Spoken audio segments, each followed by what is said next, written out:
10118.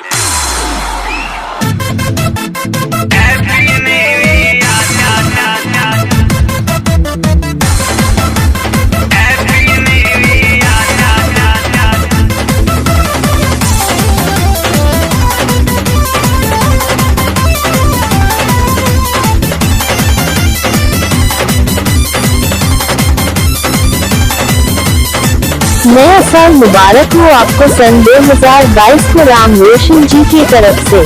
रात भर सब के हो जागी 200 के चंदा लागी 2000 भरी जुर्माना नया साल में घर जे भागी पीछे खेतानी में पार्टी होई कहने तानी के लिया तो खा के मुर्गा पी के बियर बोलल जाई हैप्पी न्यू ईयर। खा के मुर्गा पी के बियर बोलल जाई हैप्पी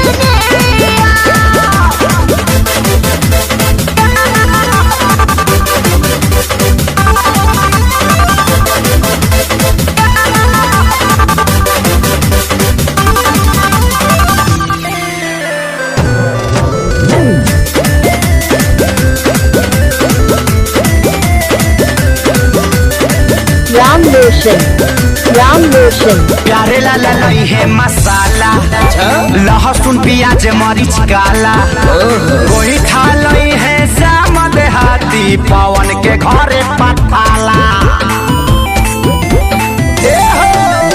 प्यारे लाला लई है मसाला लहसुन प्याज मरीच काला श्याम देहाती कोई खा ले रही है पवन के घरे पताला।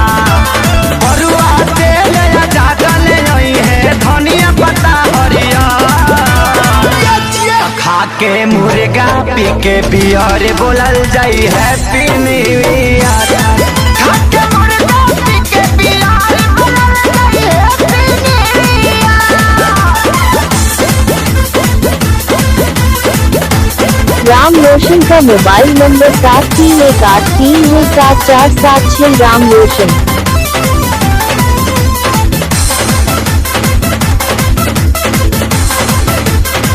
राम रोशन सोनू लई है पतीला मुर्गा खेसारी देसीला पंकज भैया आटा ले रही है आशीष तू करी हो न गीला आटा बियर से सुनाई।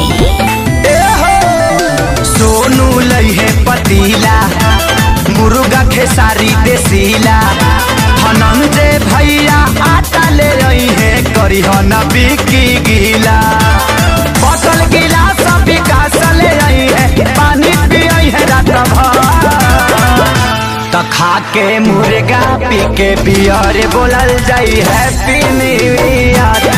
खा के मुर्गा पी के बियर बोलल जाई happy new year. Ram Roshan Kumar गजान हैप्पी न्यू ईयर भाई लोग।